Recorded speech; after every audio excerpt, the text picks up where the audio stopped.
நான் இப்பொழுது மீண்டும் திட்டமிட்டு நாளை அல்லது நாளை மறுநாள் தமிழகத்தில் முக்கியமான இடங்களில் இஷ்யூ பேஸ் எந்தெந்த பிரச்சனைகளில் தமிழ்நாட்டை பாதுகாத்தோம், எந்தெந்த பிரச்சனைகளில் தமிழ்நாட்டின் உரிமைகளை பாதுகாத்தோம், ஸ்டெர்லைட்டை எப்படி விரட்டி அடித்தோம், இப்பொழுது மீண்டும் ஸ்டெர்லைட்டை திரட்ட வேண்டும் என்று திறக்க வேண்டும் என்று ஆயிரக்கணக்கான ரூபாய்களை வாரி வீசி தினம் 500 பேரை கொண்டு வந்து நிற்க வைத்து ஆர்ப்பாட்டம் செய்து கொண்டிருக்கிறது நாசகார ஸ்டெர்லைட் நிறுவனம். ஆக ஸ்டெர்லைட் நிறுவனம் என்ற தலைப்பில் தூத்துக்குடியிலே முதல் பொதுக்கூட்டத்தை தேதி முடிவாகவில்லை, நடத்தலாம் என்று கருதியிருக்கிறேன். அதே போல முல்லை பெரியார் பிரச்சனைக்கு கம்பத்திலே ஒரு கூட்டம், இந்திய ஆதிக்கத்தை எதிர்க்கக்கூடிய வகையிலே திருப்பூரிலே ஒரு கூட்டம், அதை போலவே காவிரி ஆற்றங்கரையிலே காவிரி தீரத்தை பற்றி குடந்தையிலே ஒரு கூட்டம், திண்டுக்கல்லிலே ஒரு கூட்டம், இன்னும் 2 இடங்களை இங்கே சென்னை அடுத்துள்ள வட்டாரங்களில் உள்ள ஒரு 2 இடங்களை தேர்ந்தெடுக்க வேண்டும் என்று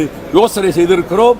நாளை பகலுக்குள் பத்திரிகை குறிப்பிலே 7 நாட்கள் 7 பிரமாண்ட பொதுக்கூட்டங்கள், அத்தனை கூட்டங்களிலும் நான் கலந்து கொள்வேன் என்று நாளை பிற்பகலுக்குள் நான் பத்திரிகைகளுக்கு அறிக்கை தர தயாராக இருக்கிறேன்.